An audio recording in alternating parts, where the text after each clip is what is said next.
Hello and welcome everyone. I'm Dr. Andrew Kaufmann and I have a special treat for you today. I have a new PowerPoint slide presentation and today I'm going to be talking to you about Cox postulates. I know many of you have been asking questions about that. I'm going to share my screen now. I'm sorry about that one. I chose the wrong thing. So here we go. As I said, the title of today's presentation is Cox postulates, have they been proven for viruses? Or the rooster in the river of rats. And please visit me at my website, andrewkaufmannmd.com, where you can request consultations or interviews. You can ask questions, leave general comments or other feedback, or just in general get in touch with me. And the name of my YouTube series is called Medicamentum Authentica. And it's on my YouTube channel under Andrew Kaufmann. And I also have a channel on BitChute, Dr. Andrew Kaufmann. So please find me there as well. Okay, so let's talk about what Cox postulates are. So there are 4 postulates, and these are some common sense rules that were formulated originally in the late 1800s to provide a way to determine if a microorganism or germ causes a disease. So the first postulate is the microorganism must be found in abundance in all organisms suffering from the disease, but should not be found in healthy organisms. Pretty common sense. Number 2, the microorganism must be isolated from a diseased organism or a person and grown in a pure culture. 3, the cultured microorganism should cause disease when introduced into a healthy organism. So once you've isolated it from a sick person and purified it, then you can put it into a healthy person and cause the same disease. And 4th, you must be able to re-isolate that organism from the person that you made sick. And if you can do all these steps, you've proved pretty much conclusively that that microorganism or germ causes the disease. So I came across this article that some of my viewers sent me, and it claims that Cox postulates have been fulfilled for the SARS virus. And this was published back in 2003 in Nature, which is one of the most prestigious scientific journals. And this is really important to point out because I have been saying that Cox postulates have not been fulfilled. And this is also important because the SARS virus is SARS-CoV-1. In other words, the other virus that supposedly is related to SARS-CoV-2, which is another name for COVID-19. So this is the precursor virus to the current COVID-19 situation. So it'll give you a little bit of a historical background. So I want to point out that right here, just between the title and what they say in the body of this article, already they're misleading you. Because in the second paragraph they wrote, according to Cox postulates as modified by Rivers for viral disease. So it's not Cox postulates, it's Rivers criteria, which is different. And they should have put that in the title, but they're misleading you to make you think that Cox postulates have been fulfilled. According to Rivers, there are 6 criteria to establish virus as a cause of disease. And I'm going to tell you what those 6 criteria are. And I'm going to compare and contrast that to Cox postulates. So you'll see that the color coding tells you which matches up with which, so you can see that there is quite a bit of overlap. So the one that that Rivers did not require was that the microorganism is found in ill but not healthy people. So that seemingly was too difficult to prove for Rivers, but I feel that this is a major shortcoming. Because if you can't find a virus in a sick person with the disease that you're looking at, then how can you really say that it causes that virus? However, I'm going to give it a pass because they're using the Rivers criteria, so I will apply the Rivers criteria. And you can see that it definitely requires isolation of the virus from a diseased host, just like Cox criteria. And also, there's a slight difference in how it's cultivated because viruses are not living organisms. They can't reproduce on their own. So you cannot grow them in a pure culture. So for example, if you isolated, let's say, Staphylococcus from a sick person, you could grow that Staphylococcus in a pure culture that will only be Staphylococcus cells. But with a virus, since they can't reproduce and they're not alive, you can't grow them in a pure culture of just virus particles. So you need to have host cells. So that would be cells basically from the person who is ill or the source of the virus in the first place. Now, there's the third criteria of Rivers, which is not in Koch's postulates, which is proof of filterability. And this is important because the virus particles are very, very tiny in the nanometer scale, which is a billionth of a meter. And so if they have a filter with very, very small pores, much smaller than the masks people are wearing, only the particles that are considered to be a virus can pass through, and all of the other cells, like the host cells or any bacteria or fungal cells that are in the mix, will get filtered out. So this is a way to purify the viral particle. Number 4, you must be able to take that isolated particle or virus and put it into a healthy host and cause the same disease. So that's the same as the third criteria of Koch's postulates. And this is the criterion that is the most important for proving that this agent causes a disease. You can't say that it causes a disease without this step, because before that, even if you find it in people with the disease, it's just an association or a correlation, and that does not prove causation. And I'll give you an example. Let's say that you show up at a fire and you see there are firefighters there. Now, you can't assume that the firefighters caused the fire just because they're there. They're just associated with the fire. And actually, they're doing the opposite. They're putting out the fire. So you can be really confused without this step. Then the 5th criterion is re-isolation of the virus. So that's from the person that you produced the disease in. You can once again isolate that particle or agent from that person. And then finally, the detection of a specific immune response to the virus. And this is much more difficult to prove because of the specificity issue. But I'm not going to really cover that very much during this talk because it is, in my opinion, the least important of the criteria. So notice what is not in Rivers' criteria. There is nothing about genetic material, DNA, or RNA mentioned at all. So in other words, you don't even have to look at the genetic material in order to prove these criteria. And at least formally, the genetic material or specific sequences does not have a role in proving that a virus causes a disease. And I'm following, this is what is specified in the authors of the Nature paper. So I went and looked at Rivers' article from 1937 where he laid out these 6 criteria, and I found a few interesting quotes to help us learn a little bit more detail what he was saying. So the first quote, "Now it is possible to bring excellent evidence that an organism is the cause of a malady without complete satisfaction of Koch's postulates." So basically he's saying that you can skip the steps that are not included in his criteria and still prove that a virus causes a disease. Next quote is, "Particularly those diseases caused by viruses, the blind adherence to Koch's postulates may act as a hindrance instead of an aid." Well, I think this indicates that he may have been looking for a little bit of a shortcut, that maybe it was difficult to perform some of the steps. And this makes it a little bit easier to prove a virus is the cause of disease.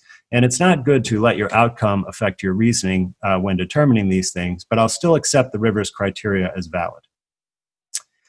He said, "It's obvious that Koch's postulates have not been satisfied in viral diseases." Now, granted, this was in 1937, but up to that time, that was certainly as true as it is today. He also said, "In the first place, it is not obligatory to demonstrate the presence of a virus in every case of disease produced by it." Now, I really don't understand the reasoning behind this, because if the virus is not present, then how could you say it caused the disease? But once again, I'll accept these criteria since this is what the authors laid out. And the last quote, "Viruses, whether they are parasites or fabrications of an autocatalytic processes, are intimately associated with host cells." So this is really important because it indicates a degree of uncertainty about the nature of viruses. And when he says that they are fabrications of autocatalytic processes, what I think that means is what's called apoptotic bodies. So our cells undergo this programmed cell death called apoptosis or apoptosis. And this happens in response to various things. It could just be a natural occurrence, but if there is a major illness, then cells might undergo this process, and they basically fragment into little blebs, and these little bodies, I think, are what he's calling the fabrications of an autocatalytic process. But that's very different from a virus, because that actually comes from our own cells rather than from outside. And he definitely points out the intimate association with the host cells, which is very important in the experimental methods that I'll get into. He also said something very important about how you prove the criterion where you put the isolated virus into a healthy person and cause the same disease. And what he said is, by means of inoculation of material obtained with patients with the natural disease. Okay, so not something made in a laboratory or from a laboratory, but from another patient with the natural disease. That's very important. He also said if the inoculated animals become sick or die in a characteristic manner, which means having the same symptoms as the original disease, and if the disease in them can be transmitted from animal to animal by means of inoculations with blood or emulsions of involved tissue, free from ordinary microbes or rickettsia. So in other words, give them a bodily fluid that has been filtered so that there are no other organisms in that can confuse the issue. It has to be purified. Says one is fairly confident that the malady is the experimental animals is induced by a virus. So basically what he's saying is if you apply his criteria, it's not certain, but you can be fairly confident that the virus causes that disease. So that is not very inspiring of confidence in me, but nonetheless, that is what he said about these criteria. So in other words, even if all 6 of the criteria are satisfied, that only leads you to be fairly confident, not conclusive, not certain, not 100%, just fairly confident. Okay, so let's get back to this Nature article now that we've reviewed the background information. And it goes on to say that the first 3 Rivers criteria, which is isolation of the virus from a diseased host, number 2, cultivation in host cells, and number 3, proof of filterability, have been met for the SARS coronavirus by several groups. And you see at the bottom these footnotes 2, 3, 4, 5. So I'm going to go through, and they are also in the article here at the top. If I can put my cursor is visible here. So 2, 3, 4. Oh, sorry. This is from a different paper. This is from the one before. So it's at the bottom of this, 2, 3, 4, 5. But I'm going to give all the references in each slides because I went through all those papers. And number 2 is actually the Rivers paper, I believe. But let's see. So before we get into those papers, I just want to go over the definition of isolate, because I think that this has been confused by some of the scientists as to what it means and what procedure they're using. So this is from the Merriam-Webster Collegiate Dictionary, and it says, especially, to separate from another substance so as to obtain pure or in a free state. So in other words, nothing else is mixed with it. Very key. So here is a method that's been documented by many. It's in standard microbiology textbook or lab textbook, and it has been used extensively to isolate viruses from lower organisms such as bacteria, amoeba, and algae. And what you do here is you take the sample or the body fluid, which is in the upper, left corner here.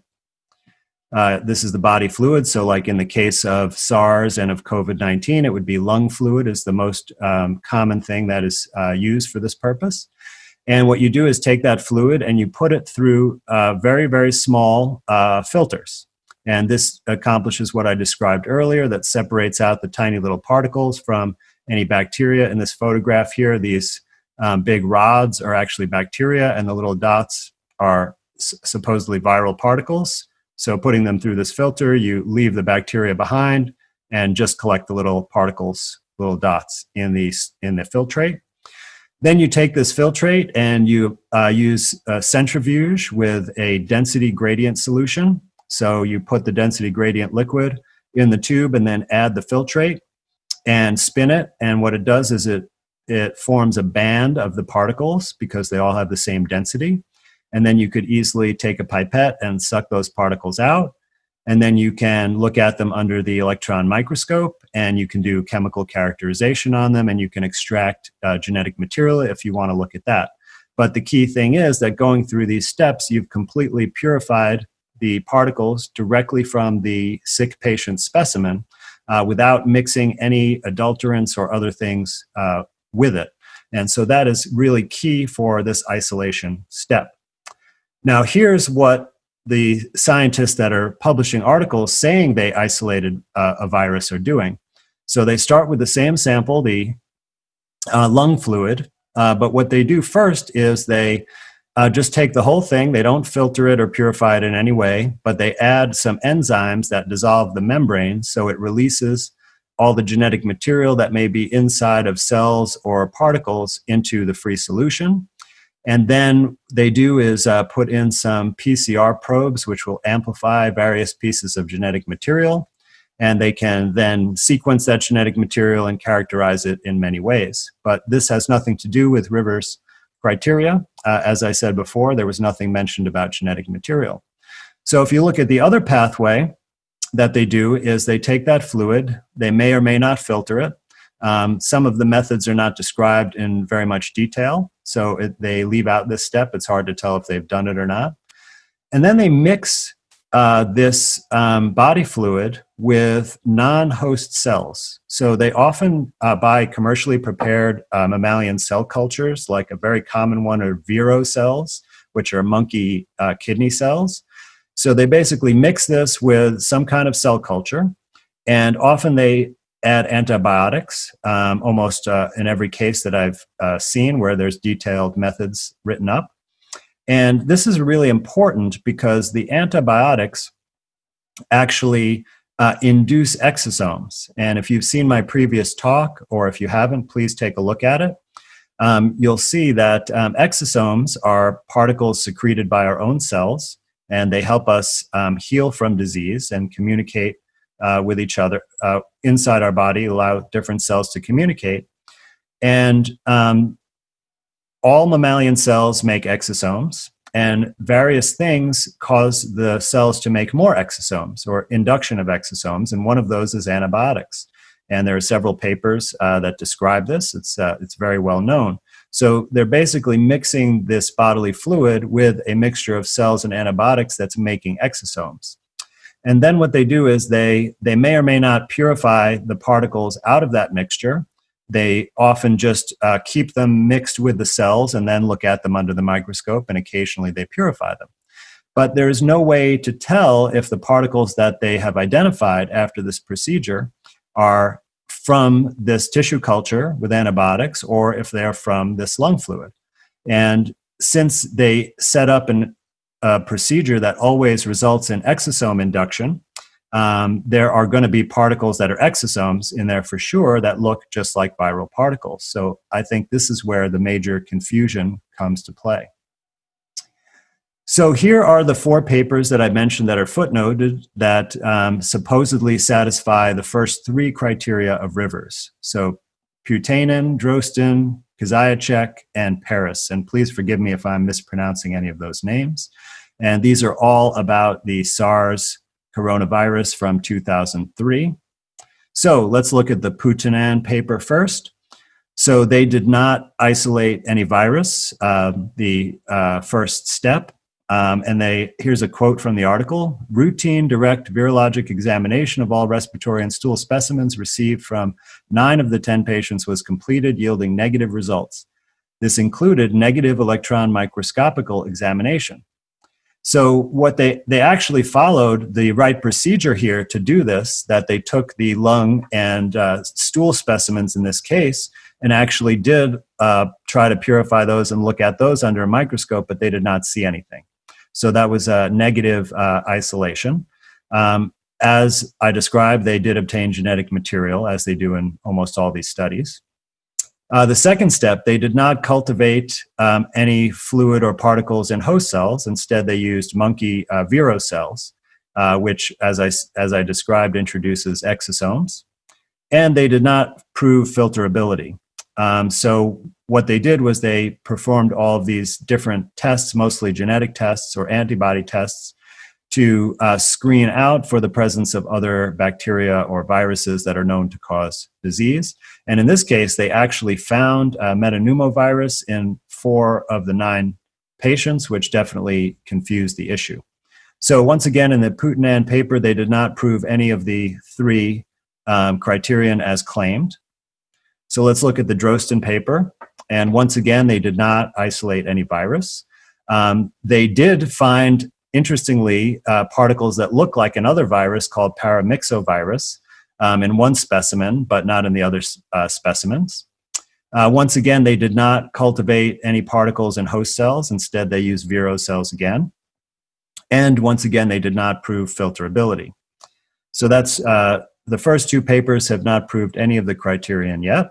Let's go to the third one, the Kaziacek paper. So once again, they did not isolate a virus. Once again, they did not cultivate in host cells. Instead, they used several different kinds of cells here. I'm not sure what all of these are, but they definitely did not come from the host. And they also tried to inoculate mice with this mixture. Once again, they did not prove filterability. So far, nobody has proven any of the criteria. Let's go to the Paris paper. This is the last one. Once again, for the 4th time, they did not isolate any virus. They didn't culture in host cells. Instead, they used fetal rhesus monkey kidney cells. And once again, they did not prove filterability. So none of the first 3 criteria were satisfied by any one of those 4 papers, as stated in the article. So let's go back to the article to look at the remaining 3 criteria. And here's what they said, that the authors of this article, have tested for the 3 remaining criteria, which are the production of comparable disease in the original host species or a related one, re-isolation of the virus, and detection of a specific immune response to the virus. So since they didn't satisfy the first criteria, they didn't have anything isolated, it would be next to impossible to satisfy these 3, but let's see what they said they did. So criterion 4 produced the same disease in the host.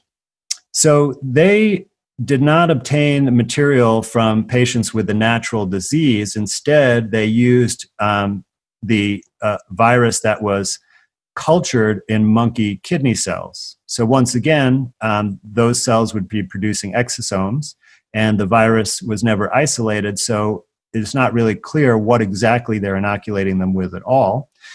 However, out of those 2 macaques, and they only did this with 2, only one of them had respiratory symptoms. So in other words, even if you say that they really did inoculate them with something they isolated from a sick person, they didn't cause the same disease in both of the hosts, only in one of them.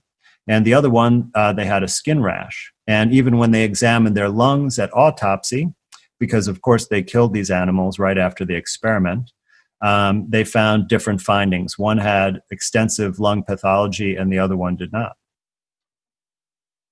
So criterions 5 and 6, re-isolation of the virus and specific immunity. So they did not re-isolate the virus. Instead, what they did was genetic testing. And once again, they took secretions from those macaques and mixed them with vero cells in culture with antibiotics, just as the original procedure. So there was no isolation in that. And they did say that there was an antibody response, but they did not describe the specificity of that or test it against other antigens to determine that. So in conclusion, they met 0 of the 6 criteria. So let me just summarize, because there are several misrepresentations in that article. So first, in the title, they said they satisfied Koch's postulates, but in the second paragraph, they said actually they used Rivers' revision of the Koch's postulates, which are distinct. And then they claimed that 4 papers satisfied the first 3 criteria, but upon closer examination of those papers, not one criteria for any of those papers was satisfied. And then they claimed that they satisfied the remaining 3 criteria, but once again, upon closer examination of their procedures, they did not satisfy any of them. So this is what I would consider a fraudulent paper, because they cannot provide any evidence to back up any of the claims they made in their paper. and it's very, very misleading. So I thought I would look at some of these Rivers criteria for COVID-19 because this is the most relevant thing to what's going on now and what I've been mostly spending my time studying and talking about. And it would be very easy to apply these to the papers that have described COVID-19, which, by the way, is based on the original SARS coronavirus. So these are the 3 papers that have been published on 1, 2, 3.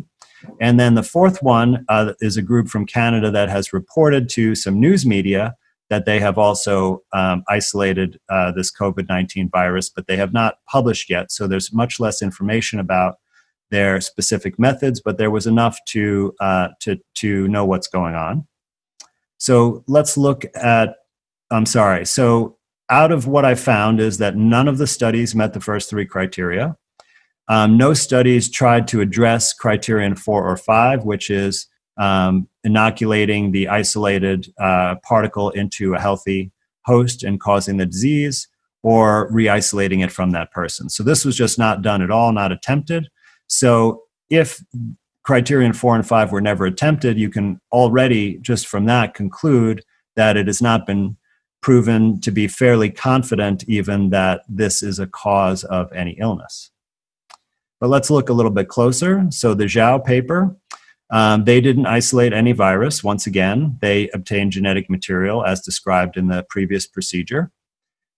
Number 2, they did not cultivate in host cells. They used, once again, Vero cells and this other HUH7 cells, but they only did this in 1 out of the 7 patients, and they did not prove filterability. And here's what they wrote in their conclusions. This study provides evidence of an association between the disease and the presence of the virus. However, there are still many urgent questions to be answered. We need more clinical data and samples to confirm if this virus is indeed the etiology agent for this epidemic. And etiology means cause.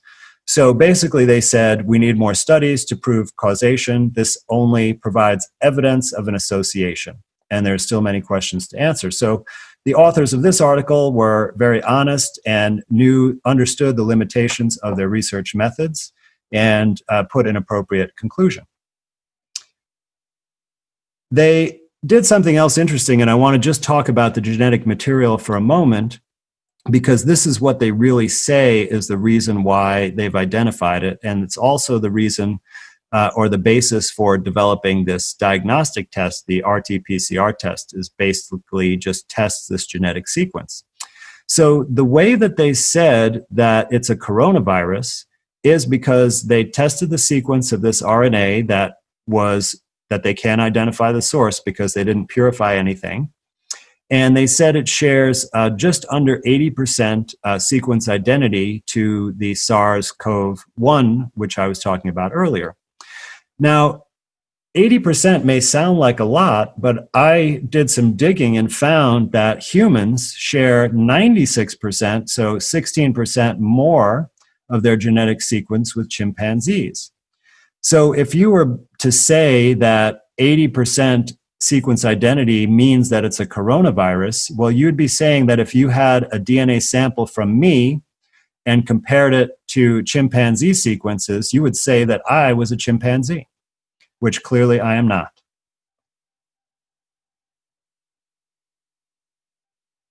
So let's move on to the next of the 3 papers. So the Zhu paper, once again, no virus was isolated. They obtained genetic material. They didn't cultivate in host cells, and this time they used lung cancer cells. Now, they don't call it that in the paper. What they say is that they are lung epithelial cells taken from biopsies of lung cancer patients. Now, I don't think it takes too much to realize that there are going to be cancer cells in there. And one thing that we know about cancer cells is that they make lots of exosomes. So this would provide particles that could be seen under the microscope and confused with other particles. And once again, they did not prove filterability. And this is what they said in their conclusion. So once again, an honest author. Although our study does not fulfill Koch's postulates, so they acknowledge that outright, our analyses provide evidence implicating 2019 nCoV in the Wuhan outbreak. So we have association, and we have implication. So this is nowhere near causation. This is preliminary findings that basically suggest that you need to do some more studies and actually apply the Rivers criteria if you want to prove causation. Now, the third paper is a little bit more problematic, but I'll get to that in a second. But if you look at the methods, once again, they did not isolate any virus. Once again, they did not cultivate in host cells. They used vero cells and antibiotics and did not prove filterability. However, I want to describe the McMaster team first because, like I said, they don't have a published paper, so I can't say a lot, but they did describe their methods a little bit on their website. And once again, they did not isolate a virus, and they also did not cultivate in host cells. They're using some other kind of mammalian cells, which is the same procedure every group is using. But back to the Kim paper, because the Kim paper has something really problematic. And this doesn't come from the conclusion, it comes from the introduction section.